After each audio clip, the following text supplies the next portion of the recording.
Screen দেখা যাচ্ছে আশা করি। স্ক্রিন শেয়ার হয়েছে। আচ্ছা ঠিক আছে। তো নো ফ্লাই জোনটা শেষ, এবার আসি হচ্ছে সিকিউরিটিতে, নিরাপত্তায়।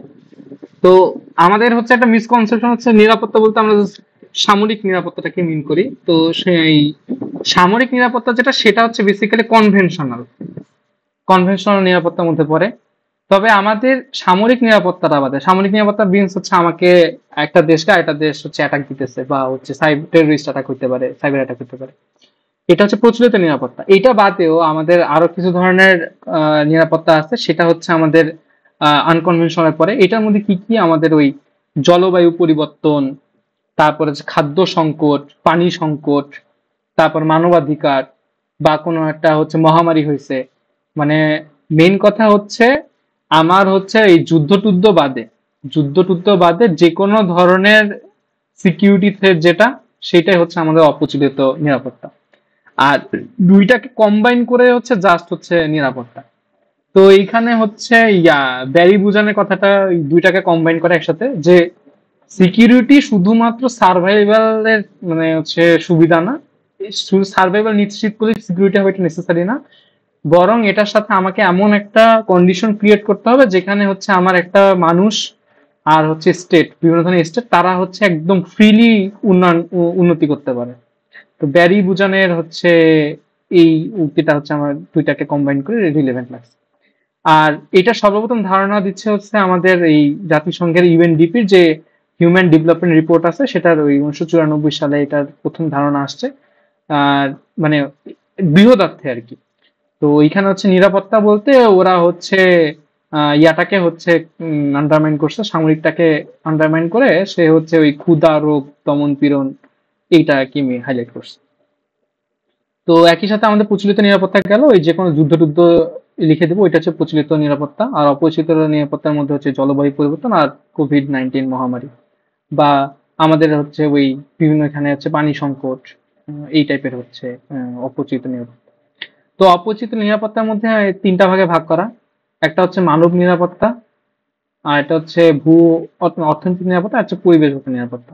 আচ্ছা সরি, আরো কিছু আছে, সাইবার নিরাপত্তা, খাদ্য নিরাপত্তা, স্বাস্থ্য, এগুলো কি উদাহরণ দিছে মনে হয়, ধরন দিছে আর কি, হয়েছে কি কি টাইপ আছে। তো এটা পার্থক্য গুলো আছে, পার্থক্যের মেইন কথা এইটাই যে সামরিক আর সার্বভৌমত্ব রিলেটেড যেগুলো সেগুলো হচ্ছে আমাদের প্রচলিত, এটা বাদে যেগুলো সেগুলো হচ্ছে অপ্রচলিত। এটা হচ্ছে রাষ্ট্র সামরিক বাহিনী নিয়ে কন্ট্রোল করা হয়, এটা হচ্ছে বিভিন্ন মানুষ টানুষ নিয়ে হয়। এটা নিরাপত্তার জন্য আমার অস্ত্র বাড়াইতে হবে, এটার জন্য আমার কূটনৈতিক উদ্যোগ লাগবে, এই টাইপের হচ্ছে কথাবার্তা গুলো আছে, আর উদাহরণ দেয়া আছে। তো এগুলো আছে পড়ি নাই, গদবাদা লাগছে আর কি, প্রতিরক্ষাবাদে জাতীয় নিরাপত্তার মধ্যে সম্পর্ক।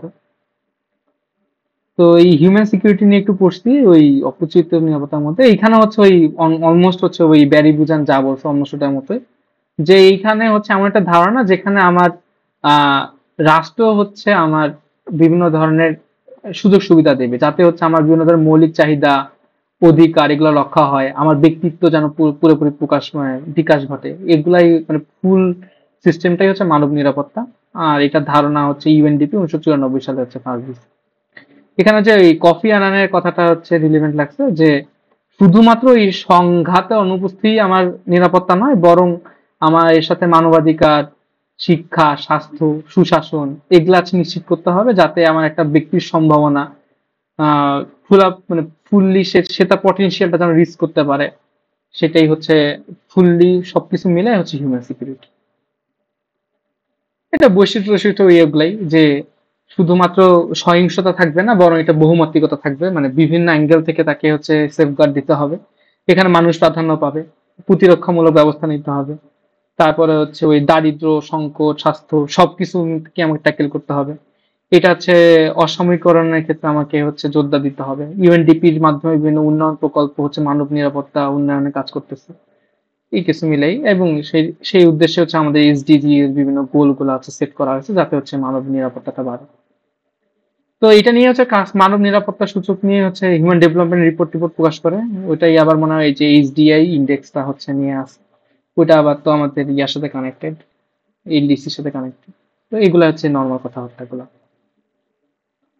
তো এগুলো আর খুব বেশি ফোকাস করে নেই। তারপর আমি এর পিছনে এদিকে আছি, এই যে এইটা হচ্ছে আমার অনেক বেশি ইম্পর্টেন্ট আছে, হিউম্যানিটেরিয়ান করিডোর। তো হিউম্যানিটেরিয়ান করিডোর হচ্ছে মানে আমি একটা হচ্ছে একটা নির্দিষ্ট হচ্ছে করব, জায়গা থাকবে, যেই জায়গাটা কোথায় থাকবে, যেটা হচ্ছে আমার আমরা নর্মালি হচ্ছে সশস্ত্র যুদ্ধের ক্ষেত্রে বুঝি, কিন্তু শুধু যুদ্ধের ক্ষেত্রে না, এর সাথে হচ্ছে প্রাকৃতিক দুর্যোগ বা অন্য কোনো সংকটপূর্ণ অবস্থাতেও হচ্ছে এটা হতে পারে। তো আমি যুদ্ধ হোক, দুর্যোগ হোক, যে কোনো সংকট হোক, আমি একটা নির্দিষ্ট রাস্তা অথবা নির্দিষ্ট অঞ্চল হচ্ছে আমি কি করব, সিলেক্ট করব। তো সেই সিলেক্ট করে আমি কি করব, তো ওই যে যেখানে আমার ঝামেলা লাগছে, সেখানে যে আমার মানুষজন, বেসামরিক মানুষজন আটকে পড়ছে, তাদেরকে হয় আমি মানবিক সহায়তা দিব, অথবা হচ্ছে আমি আটকে পড়া মানুষজনকে হচ্ছে আমি উদ্ধার করব। দুটেই হচ্ছে আমার মানবিক করিডোরে হচ্ছে আমার ইনক্লুডেড। তো এখানে হচ্ছে এই হাইলাইট করা হয়েছে, মেইনলি হচ্ছে মানবিক সহায়তাটাকে হাইলাইট করা হয়েছে, যে আমি খাদ্য দিব, পানি দিব, ওষুধ দিব, চিকিৎসা দিব। তবে এখানে হচ্ছে লাস্টেও একটা লাইনে জাস্ট বলে দিচ্ছে যে আমি নিরাপদ স্থানে সরিয়ে নিব, এটাও হচ্ছে আমার হইতে পারে। তো হিউম্যানিটারি করিডোরের হচ্ছে সবচেয়ে উদাহরণ কি কি আছে, সেটা হচ্ছে আমাদের ওই রাশিয়া ইউক্রেনের যুদ্ধের সময় হচ্ছে মারিওপোলে হচ্ছে আমাদের এই হিউম্যানিটারিয়ান করিডোর হচ্ছে স্থাপন করা হয়েছে। তারপর সিরিয়ার সংকটের সময় আলেপ্পো শহরে, বুঝছে। আর ইয়েমেনের সময়, ইয়েমেনে যখন হচ্ছে গৃহযুদ্ধ চলতেছিল, তখন হচ্ছে হুদাইবিয়া আর বলি, হুদাইদা হুদাইদা বন্দরে হচ্ছে মানবিক করিডোর হয়েছে। তো আমার হুদাইদাটা হচ্ছে মনে থাকে না, এই সিরিয়ার আলেপ্পোটা আর মারিউপোলটা আছে, মারিউপোলটা তো বেশ কয়েকবার শুনছি। এটা হচ্ছে ইয়া করছে। এছাড়াও আরেকটা হচ্ছে চুক্তি হয়েছিল ওই, আমার এক্স্যাক্টলি জায়গাটার নাম মনে নাই, যে ওই করিডোর দিয়ে ওই ইউক্রেন হচ্ছে গম রপ্তানি করছিল। তো এক্স্যাক্টলি ওইটার নাম এই মতো মনে নাই, ওটা একটু দেখতে হবে। তো এগুলা হচ্ছে দেওয়া যেতে পারে উদাহরণ হিসেবে। আর এটার হচ্ছে বৈশিষ্ট্য কি কি, ফার্স্টে হচ্ছে যারা, যদি যুদ্ধ হয়, যদি যুদ্ধ হয় দুটা পক্ষকে এগ্রি করতে হবে যে হ্যাঁ আমরা হচ্ছে এটা কিন্তু স্থায়ী ভাবে না, এটা অস্থায়ী ভাবে, মানে একটা নির্দিষ্ট টাইমের জন্য আমি একটা নির্দিষ্ট অঞ্চল আমি অ্যালোকেট করলাম, এবং ওটা তাদেরকে হচ্ছে চুক্তি করতে হবে। এই চুক্তিতে হচ্ছে বিভিন্ন জাতিসংঘ ভূমিকা রাখতে পারে, অন্য কোনো দেশ ভূমিকা রাখতে পারে। আর এই যে মানবিক সহায়তা পৌঁছাবো, এটা হচ্ছে আমি এই রেড ক্রস, রেড ক্রিসেন্ট, আর যেগুলা হচ্ছে আমার ইয়া আছে, ভলান্টারি অর্গানাইজেশন আছে, তাদের মাধ্যমে হচ্ছে আমি এই জিনিসগুলো পাঠাবো। তো এগুলাই হচ্ছে আমার এখানকার বৈশিষ্ট্য। তো গেল। কামাল, ওইটা কি ইউক্রেনের যে সেভাস্তোপল বন্দরের কথা বলতেছিলি তুই? হ্যাঁ হ্যাঁ হ্যাঁ হ্যাঁ, কি নাম? সেভাস্তোপল। ও হ্যাঁ, সেভাস্তোপোল, ঠিক আছে, নামটা মনে ছিল না। ওকে, এবার আসি হচ্ছে সাব রিজিনাল সিকিউরিটি। এটার মেইন থিম হচ্ছে যে ন্যাশনাল সিকিউরিটির ঊর্ধ্বে গিয়ে বেশ কয়েকটা দেশ যারা হচ্ছে কাছাকাছি আছে, এখানে হচ্ছে ভৌগোলিক প্রক্সিমিটিটা হচ্ছে ইম্পর্টেন্ট, মানে এদেরকে হচ্ছে কাছাকাছি থাকতে হবে। তো নির্দিষ্ট একটা ভূখণ্ডে তারা হচ্ছে অবস্থিত, ভৌগোলিক অঞ্চলে অবস্থিত, এরা হচ্ছে নিজেদের নিরাপত্তা, নিরাপত্তা মানে জাস্ট শুধু যুদ্ধ না, এটা অর্থনীতি, তারপর জলবায়ু পরিবর্তন বা হচ্ছে ব্যবসা বাণিজ্য, যে কোনো ধরনের নিরাপত্তা ক্ষেত্রে একে অপরকে হচ্ছে সহযোগিতা করবে আর হচ্ছে সমন্বয় করবে।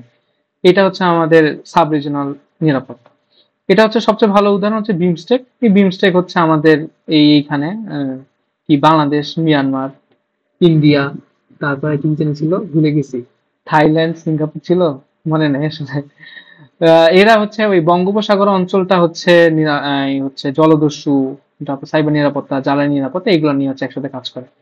আরেকটা উদাহরণ এখানে দেওয়া আছে, সেটা হচ্ছে ওই যে সাহেল অঞ্চলে আমাদের এই যে এই জায়গাটায় আমাদের মালি, নাইজার, চাদ, বুর্কিনা ফাসো, এরা মিলে হচ্ছে একটা হচ্ছে যে জি5 সাহেল হচ্ছে গঠন করছে। এরা হচ্ছে ওই অঞ্চলে যারা হচ্ছে জিহাদি সন্ত্রাসবাদ আছে, তাদেরকে হচ্ছে দমনের ক্ষেত্রে একসাথে হচ্ছে কাজ করে। তো আবার হচ্ছে ওই ব্যারি বুজানের এখানে একটা হচ্ছে আছে, যে ওই একই কথা, যে জিওগ্রাফিক প্রক্সিমিটি থাকতে হবে, মানে আমার এখানে হচ্ছে চারটা র্যান্ডম দেশ মিলে এগ্রি করলো, সেটা না, সেটা সাব রিজনাল না। তো আমার এখানে ভৌগোলিক ভাবে এটা পাশাপাশি হইতে হবে। এখন তাদের মধ্যে এই থ্রেড গুলো হচ্ছে কমন হইতে হবে, শেয়ার থ্রেডস। এইটা যখন ট্যাকেল করার জন্য তারা একে অপরকে হেল্প করবে, নিজেদের মধ্যে একটা সমঝোতা করবে, ইন্টারডিপেন্সি আনবে, সেটাই হচ্ছে আমাদের সাব রিজিনাল সিকিউরিটি। তো তো এইখানে হচ্ছে ওই বর্তমান প্রাসঙ্গিকতা দেওয়া আছে, এখানে ওই যে এশিয়ানের কথা বলা আছে, কিছুক্ষণ আগে তো বিমস্টেকের কথা বললাম, পিবিআইএন এর কথা আছে, জি5 সাহেব আছে, এরকম 3-4টা উদাহরণ দিয়ে হয়ে যাবে। এখন হচ্ছে সমষ্টিগত নিরাপত্তা, এটা হচ্ছে কি, যে সে মনে করেন আহ, ইরাক হচ্ছে কুয়েতে আক্রমণ করছিল উপসাগরের যুদ্ধের সময় 1990 সালে। তো তখন হচ্ছে কি করছিল, জাতিসংঘের মধ্যে পাশ করে আমেরিকার নেতৃত্বে বিশ্বের আরো অনেকগুলা দেশ, বাংলাদেশ ইয়া করছিল, পার্টিসিপেট করছিল, সবাই মিলে হচ্ছে ইরাকের বিরুদ্ধে হচ্ছে যুদ্ধ ঘোষণা করছিল। এটা হচ্ছে সমষ্টিগত নিরাপত্তা। তো কোন একাধিক রাষ্ট্র মিলে, যে কোন একটা দেশ যদি অন্য একটা দেশে আক্রমণ চালায়, যে দেশ আক্রমণ করছে বাকি অনেকগুলা দেশ একত্রে মিলে তাকে হচ্ছে অ্যাটাক করবে, প্রতিরোধ করবে, সেটাই হচ্ছে আমাদের সমষ্টিগত নিরাপত্তা। তো ওইটারই উদাহরণ দেওয়া আছে যে এটা উপসাগরীয় যুদ্ধ, যে ইরাক যখন কুয়েত দখল করছে, ইরাক যখন এই কুয়েত দখল করছে তখন যুক্তরাষ্ট্রের নেতৃত্বে বহুজাতিক একটা বাহিনী হচ্ছে ইয়া করছে, কি নাম বলে, উম, প্রতিরোধ করছে। আরেকটা খুব ইয়া আছে, ইম্পর্টেন্ট লাগছে, সেটা হচ্ছে ন্যাটোর যে আর্টিকেল 5 আছে, সেটা হচ্ছে কি, যে ন্যাটোর মধ্যে যারা হচ্ছে সদস্য আছে, সেইটার কোনো একটা দেশে আক্রমণ যদি কেউ করে, তাহলে ন্যাটোভুক্ত সবগুলা দেশ মিলে এর প্রতিরোধ করবে। তো এটা আমার কাছে কালেকটিভ সিকিউরিটির একটা উদাহরণ মনে হয়েছে, এবং পরে হচ্ছে এটাও লেখা আছে, সেটাই লেখা আছে। তো এই হেনরি কিসেঞ্জার ওই একই কথা বলছে, যে কালেকটিভ সিকিউরিটি হচ্ছে একটা নোশন, যেখানে হচ্ছে একজনের উপর অ্যাটাককে হচ্ছে সবার উপর অ্যাটাক হিসেবে কনসিডার করা হয়। মানে হচ্ছে যে ন্যাটোর যে থিমটা, সেটাই হচ্ছে হেনরি কিসেঞ্জার হচ্ছে বলছে। তো এই সমষ্টিগত নিরাপত্তা হচ্ছে বিভিন্ন ধরনের হইতে পারে। একটা তো হচ্ছে ওই সামরিক অ্যাটাক, তো সেটা তো হইলো। তারা হচ্ছে সম্মিলিতভাবে ওই নিষেধাজ্ঞা দিতে পারে, যেমন হচ্ছে মনে করেন রাশিয়া ইউক্রেনের যুদ্ধে পুরা পশ্চিমা বিশ্ব মিলে রাশিয়ার উপর হচ্ছে আহ অর্থনৈতিক নিষেধাজ্ঞা দিচ্ছে, এটাও একটা কালেকটিভ সিকিউরিটি। তারপরে এটার মাধ্যমে হচ্ছে তারা কূটনৈতিক সমাধানের সুযোগ খুঁজে শক্তির ভারসাম্য বজায় রাখা ট্রাই করে, ব্যালেন্স অফ পাওয়ার মেনটেন করে। এগুলা হচ্ছে বিভিন্ন ধরনের আন্তর্জাতিক নীতি আইনমালা প্রয়োগ করে। মানে এই জাতিসংঘ যে পাশ করবে, এটা তো অফকোর্স দেখাইতে হবে যে কোন একটা আন্তর্জাতিক আইনের লঙ্ঘন হয়েছে, এই যে সাদ্দাম লঙ্ঘন করছে, চলো এখন অ্যাটাক করি। তো এইগুলা মিলে। তো এখন আসে হচ্ছে এই জিএসআই, এটা ইম্পর্টেন্ট কিনা জানি না, এটা হচ্ছে চীন আর কি হচ্ছে ওই কালেকটিভ একটা সিকিউরিটির একটা হচ্ছে ইয়া দিছে, ধারণা দিছে। এ বেসিক্যালি ধারণা দিছে যে মেইনলি হচ্ছে এন্টি ওয়েস্ট একটা হচ্ছে ধারণা, যে আহ যদি কেউ হচ্ছে একতরফা ভাবে নিষেধাজ্ঞার সামরিক জোটের আধিপত্য দেখাতে চায়, তাহলে আমরা বাকিরা মিলে হচ্ছে এই জিএসআই এর আন্ডারে হচ্ছে তাদের এগেনস্টে কাজ করব, করে হচ্ছে বিশ্ব শান্তি আর নিরাপত্তা হচ্ছে এই নিশ্চিত করবো। এটা বেসিক্যালি হচ্ছে ওই চীনের প্রস্তাবিত ওই পশ্চিমা আধিপত্যের বিরুদ্ধে একটা হচ্ছে প্রস্তাব, ইনিশিয়েটিভ, গ্লোবাল সিকিউরিটি ইনিশিয়েটিভ। তো এইখানে আর কি ওই 6টা মূলনীতি আছে, ওইটা হচ্ছে ওই আমাদের বাংলাদেশের যে আর্টিকেল 25, তার সাথে অনেক মিল আছে। যে আমি সব দেশের সার্বভৌমত্ব, অঞ্চল অখণ্ডতাকে সম্মান করি, জাতিসংঘের আন্তর্জাতিক আইন মেনে চলি, তারপরে বৈধ নিরাপত্তার উদ্যোগকে সম্মান জানাই, যে কোনো সমস্যার হচ্ছে শান্তিপূর্ণ আলাপ করতে চাই, তারপর নিরাপত্তা চ্যালেঞ্জে সবাই একসাথে কাজ করব, এই টাইপের।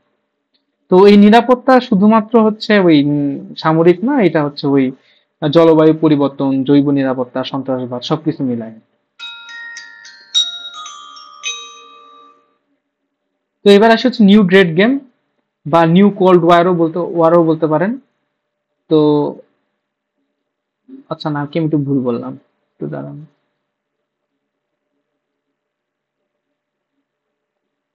আচ্ছা, এখানে হচ্ছে নিউ গ্রেট গেম হচ্ছে এই আমাদের যেটা মোটামুটি হার্টল্যান্ড ছিল বা রিমল্যান্ড ছিল, ওই জায়গাটায় সম্পদের নিয়ে হচ্ছে প্রতিদ্বন্দ্বিতা বা রাজনৈতিক বা হচ্ছে ভূ প্রতিদ্বন্দ্বিতা, সেটাই হচ্ছে আমার নিউ ওয়ার্ল্ড গেম, যে মধ্য এশিয়া, ককেশাস, দক্ষিণ এশিয়া, তো এই জায়গাটায় আর কি, এই জায়গাটা। তো এই জায়গাটায় হচ্ছে প্রভাব বিস্তার করা নিয়ে হচ্ছে যুক্তরাষ্ট্র, রাশিয়া, চীন, তুরস্ক, এদের মধ্যে হচ্ছে তারা প্রতিদ্বন্দ্বিতা জড়াইছে। এটা হচ্ছে আমাদের নিউ গ্রেড গেম। এখানে হচ্ছে কেন হচ্ছে এটা নিয়ে জায়গাটা প্রতিযোগিতা, এই জায়গা হচ্ছে আমার প্রচুর গ্যাস আর তেলের মজুদ আছে এটা নিয়ে। তো এটার মধ্য দিয়ে হচ্ছে চীন যাইতেছে বিআরআই প্রকল্প নিয়ে। তারপর ইন্ডিয়া আবার এই প্রকল্পটার নাম আগে শুনি নাই, আজকে ফালতু দেখলাম, যে নর্থ সাউথ ট্রান্সপোর্ট করিডোর বানানোর ট্রাই করতেছে। এবার সে পশ্চিমারা হচ্ছে আহ এখানে কি কোয়াড অকাস দিছে, আবার হচ্ছে রাশিয়ার নেতৃত্বে আবার হচ্ছে সিএসটিও আছে। তো এইখানে হচ্ছে ওই নিউ গ্রেট গ্রেমে এই অঞ্চলে এই জায়গাটায় মানে কার হচ্ছে প্রভাব বেশি হবে সেটা নিয়ে হচ্ছে পরাশক্তিগুলোর মধ্যে যে প্রতিদ্বন্দ্বিতা, সেটাই হচ্ছে আমাদের new great game. Pilot fish আচরণ তো মোটামুটি আমরা জানি মনে হয়। এটা হচ্ছে বেসিক্যালি মেইন থিমটা হচ্ছে যে একটা দুর্বল রাষ্ট্র অন্য আরেকটা হচ্ছে শক্তিশালী রাষ্ট্রকে একদম মোরল হিসেবে চিন্তা করে আহ, তার তার পিছে পিছে ঘুরবে। তো তার পিছে পিছে ঘুরবে, তার সাথে একদম পুরো ঘনিষ্ঠভাবে সম্পর্ক বজায় রাখবে। এর ফলে সে কি কি পাবে? সে ওই শক্তিশালী রাষ্ট্রের কাছ থেকে নিরাপত্তা পাবে, অর্থনৈতিক সুবিধা পাবে, রাজনৈতিক প্রভাব নিশ্চিত করতে পারবে। তো এইটাই হচ্ছে পাইলট ফিশ বিহেভিয়ার। তো এটা আসছে থেকে, এটা হচ্ছে ওই ক্যারিবিয়ান সাগরে কিছু মাছ পাওয়া যায়, এই পাইলট মাছ। এই পাইলট মাছ কি করে, ও হচ্ছে হাঙ্গরের পাশাপাশি ঘুরে বেড়ায়। তাহলে তার সুবিধা কি হবে? এই হাঙ্গরের পাশাপাশি ঘুরলে অন্য কোনো মাছ যারা হচ্ছে এই পাইলট মাছকে খায়, তারা হাঙ্গরকে দেখে ভয় পাবে, ভয় পেয়ে আচ্ছা পাইলট মাছকে অ্যাটাক করে না। তো ভূ রাজনীতিতে এরকম দেখা গেছে যে এরকম যারা দুর্বল রাষ্ট্র তারা এই শক্তিশালী রাষ্ট্রের একদম খুব ছত্রছায়া থাকে, ওরা যা বলে সেই কথাই উঠবোস করে। এর বিনিময়ে সে নিরাপত্তা পায়, বিভিন্ন ধরনের অর্থনৈতিক সুবিধা পায়। তো এটার উদাহরণ হচ্ছে কি, এটার উদাহরণ হচ্ছে আমাদের এই যে সে মনে করেন এইখানে যে রাশিয়া তো ইউক্রেনে অ্যাটাক করছে, এখন এইখানে আমাদের বেশ কিছু ছোট ছোট দেশ আছে, এস্তোনিয়া, লাটভিয়া, লিথুনিয়া। তো রাশিয়া যদি এদেরকে অ্যাটাক করতে চায় ও তো আটকাতে পারবে না। তো ওরা হচ্ছে কি করছে, ওরা এখন ন্যাটোর মধ্যে জয়েন করছে বা ইউরোপের দেশের কাছে হচ্ছে হেল্প চাইছে। তো ওরা ওই পশ্চিমা যুক্তরাষ্ট্রের বলয়ে গেছে যাতে হচ্ছে রাশিয়া যদি অ্যাটাক করতে চায় যাতে হচ্ছে ডিফেন্ড করে। আবার এইখানে হচ্ছে মধ্যপ্রাচ্যে আছে হচ্ছে সৌদি আরবের সাথে হচ্ছে আমাদের বাহরাইন আর ইউএই।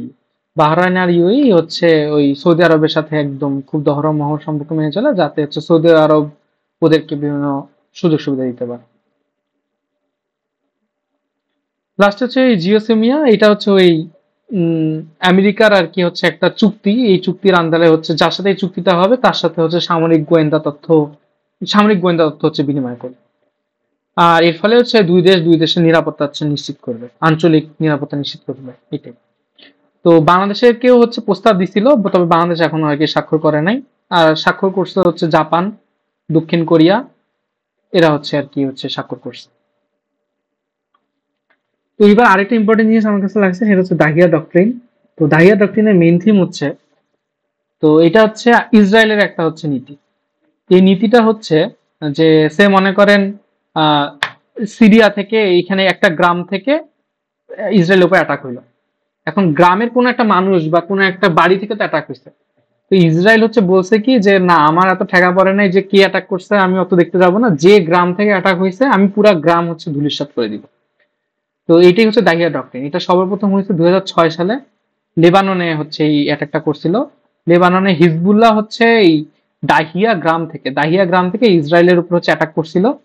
তো অ্যাটাক করার পরে দেখা গেছে হচ্ছে আহ ইসরায়েল হচ্ছে ওই কোনো হচ্ছে সার্জিক্যাল অ্যাটাক চালায়নি, পুরা ওই দাহিয়া গ্রামকে একদম ধূলিসাৎ করে দিছে। আর এইটা প্রবক্তা ছিল হচ্ছে আইজেনকট।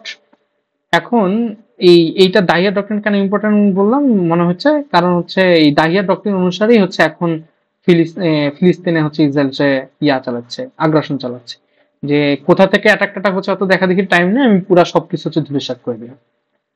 এটা হচ্ছে আমাদের এই ইউএন চার্টারের 51 নম্বর অনুচ্ছেদ, আর জেনেভা কনভেনশনের চতুর্থ যেটা হচ্ছে কনভেনশন, সেটার একদম সুস্পষ্ট লঙ্ঘন। মানে এটা আন্তর্জাতিক নিয়ম নীতির একদম লঙ্ঘন।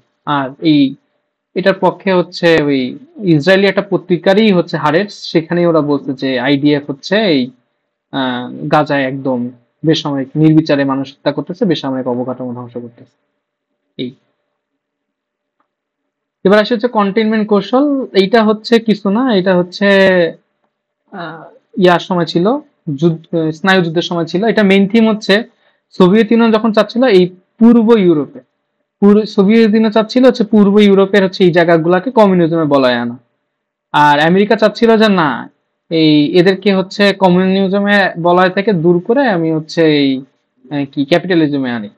তো এইটাই হচ্ছে কন্টেইনমেন্ট কৌশল। তো এরা হচ্ছে কি করছিল এইটা আনার জন্য, ওই তুরস্ক আর গ্রিসকে হচ্ছে টাকা যে দিছিল, সেটা হচ্ছে তুরস্ক আর গ্রিসকে টাকা দেওয়াটা হচ্ছে ট্রুম্যান ডক্ট্রিন। আর হচ্ছে পশ্চিম ইউরোপ সেটা হচ্ছে হচ্ছে মার্শাল। ঠিক আছে? দুইটা আর কি মেইন থিম একই, যে আমি হচ্ছে টাকা দিব, আর্থিক এবং সামরিক সহযোগিতা করব, তার ফলে হচ্ছে যেন হচ্ছে কমিউনিজম থেকে তারা হচ্ছে রক্ষা পায়। তো যেটা যেটা যদি গ্রিস আর হচ্ছে তুরস্ক এইখানে হয় সেটা হচ্ছে ট্রুম্যান। আর এটা যদি এই পশ্চিম ইউরোপ হয়, পশ্চিম ইউরোপ হয় তাহলে ওটার নাম হচ্ছে মার্শাল। তো সেম জিনিস আছে হচ্ছে কোরিয়া যুদ্ধের সময়। কোরিয়া যুদ্ধের সময় তো হচ্ছে ওই উত্তর কোরিয়াতে কমিউনিস্ট বাহিনী দক্ষিণ কোরিয়া অ্যাটাক চালাইছিল, তখন হচ্ছে আমেরিকা হচ্ছে দক্ষিণ কোরিয়াকে সাপোর্ট দিচ্ছে। ভিয়েতনাম যুদ্ধ একই কথা, যে কমিউনিস্ট বিরোধী হচ্ছে মানে কমিউনিজম ক্ষমতা নিতে চাচ্ছিল, তখন কমিউনিস্ট বিরোধীদেরকে সব সাপোর্ট দিতে গিয়ে যুক্তরাষ্ট্র নিজেই হচ্ছে ওই যুদ্ধে জড়ায় গেছে। তো মোটামুটি এই চারটা লিখলেই কন্টেইনমেন্ট কৌশল হয়ে যাবে। তো কন্টেইনমেন্ট কৌশলের মেইন থিমই হচ্ছে যে তুমি কমিউনিজম যাইও না, বিনিময়ে তোমাকে আমি টাকা আর সামরিক সহায়তা দিব, এটাই। তো বর্তমানে হচ্ছে এই জিনিসটা একটু ফেরত আসছে। আগে শুধুমাত্র সোভিয়েত ইউনিয়নকে হচ্ছে কন্টেইনমেন্ট করে রাখা লাগতো, এখন হচ্ছে শুধু সোভিয়েত ইউনিয়ন না, চীনের এগেইনস্টে হচ্ছে এই যে কোয়াড যে বানাইছে, সেই কোয়াড, তারপরে হচ্ছে অকাস, এগুলা হচ্ছে চীনের এগেইনস্টে হচ্ছে কন্টেইনমেন্ট কৌশল নতুন। আর এটা হচ্ছে শুধুমাত্র ভৌগোলিক ভাবে এটা করে নাই, বা আর্থিক বা হচ্ছে সামরিক ভাবে না, এরা এখন প্রযুক্তিতেও হচ্ছে এই জিনিসটা ছড়াইছে। যে হুয়াই বন্ধ করে দিছে, টিকটকের উপর নিষেধাজ্ঞা দিছে, তারপরে হচ্ছে আমেরিকা চীনের উপর হচ্ছে এই যেগুলা হচ্ছে চিপ, শক্তিশালী চিপ এনভিডিয়া এর, সেগুলা হচ্ছে রপ্তানি করার উপর নিষেধাজ্ঞা দিছে।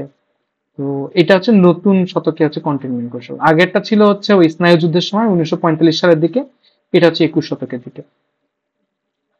এইটারই আরেকটা নাম দিচ্ছে হচ্ছে নিউ কোল্ড ওয়ার। এটা আর কি বেসিক্যালি ওই মার্কিন যুক্তরাষ্ট্র চীনের মধ্যে, ওই যেটা বললাম, আগে ছিল হচ্ছে ভূ রাজনৈতিক আর অর্থনৈতিক, এখন ওটার সাথে প্রযুক্তিটাও হচ্ছে অ্যাড হয়েছে। এটাই হচ্ছে আমাদের নয়া কোল্ড ওয়ার।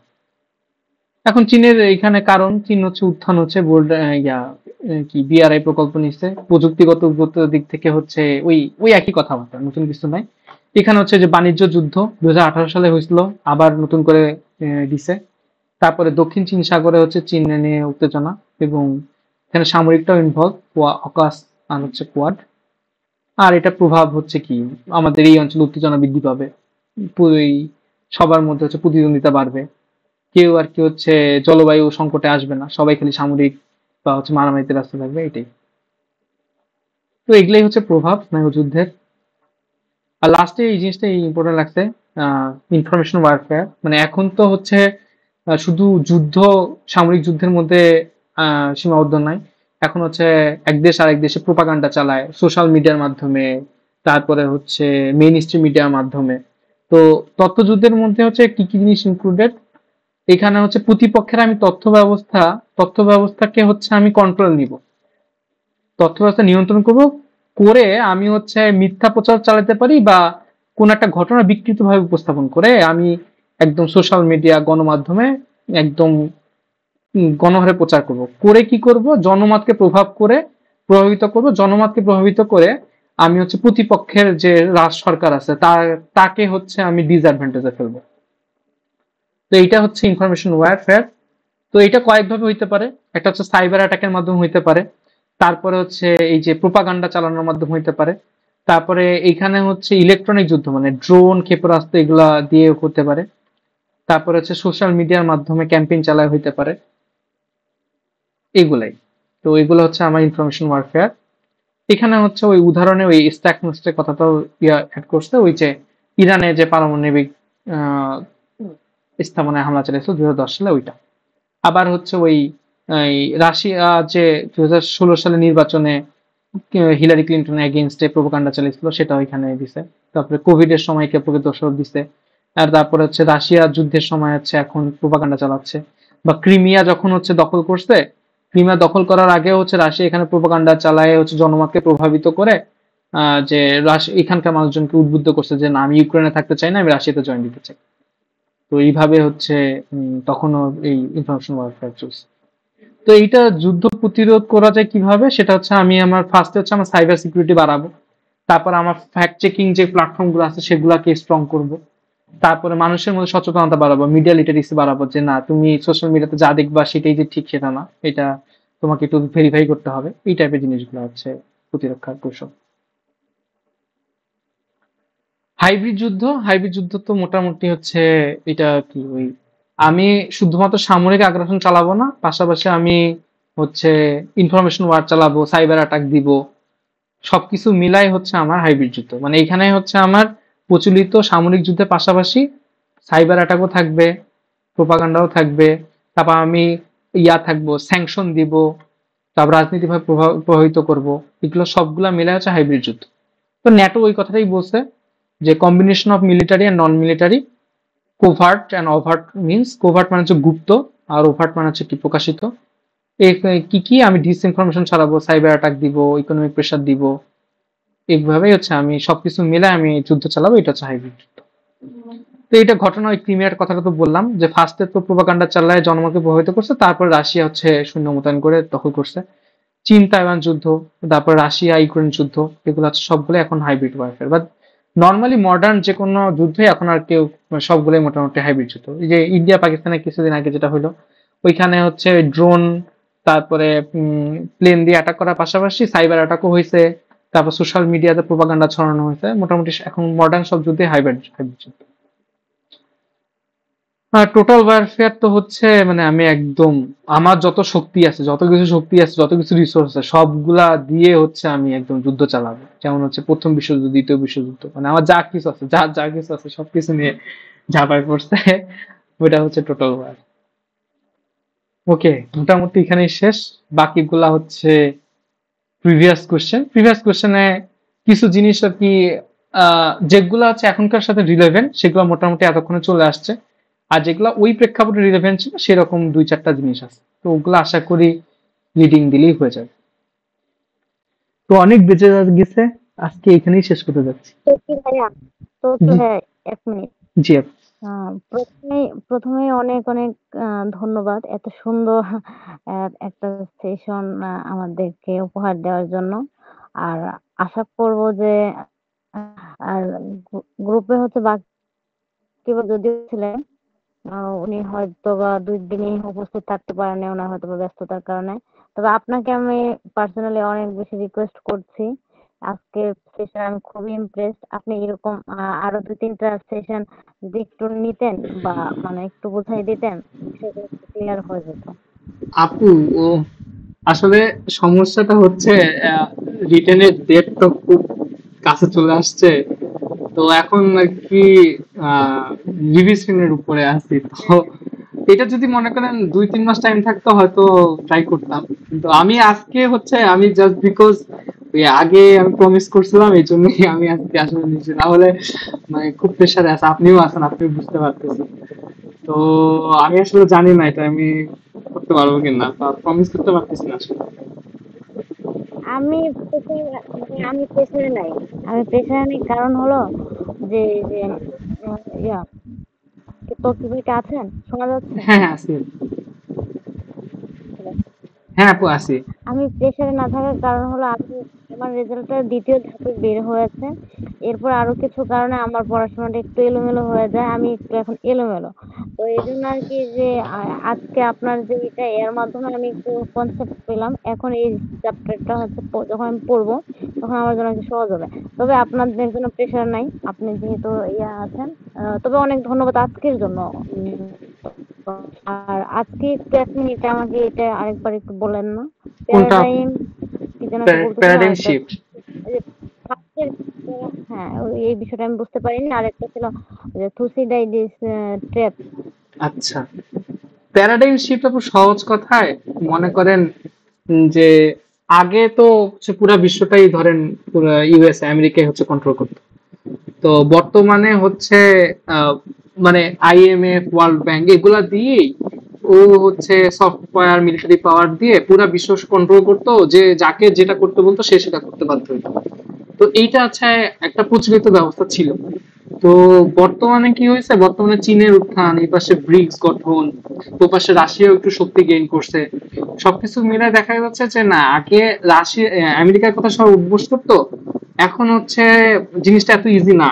এখন হচ্ছে সবাইকে মিলে একটা মাল্টিপোলার বিশ্ব তৈরি হয়েছে। তো আগে ছিল ইউনিপোলার, মানে হচ্ছে এক। তো আমেরিকা যা বলতো তাই। এখন হচ্ছে মাল্টিপোলার, এখন হচ্ছে না শুধু আমেরিকা যা বলবে তাই না, সবাই মিলে হচ্ছে ব্যালেন্স অফ পাওয়ার মেনটেন করে একটা ডিসিশনে আসবে। এই যে আমার একটা ব্যবস্থা সিস্টেমের চেঞ্জ হচ্ছে, এটা হচ্ছে প্যারাডাইম শিফট। যে আমার একটা প্রচলিত ব্যবস্থা সেটা আস্তে আস্তে আমার চেঞ্জ হচ্ছে, সেটা হচ্ছে প্যারাডাইম শিফট। হ্যাঁ, হ্যাঁ, এখন বুঝতে পেরেছি। এই যেমন ১৯৯১ সালের আগে ইউএস এর একটা ইউএসএসআর এর একটা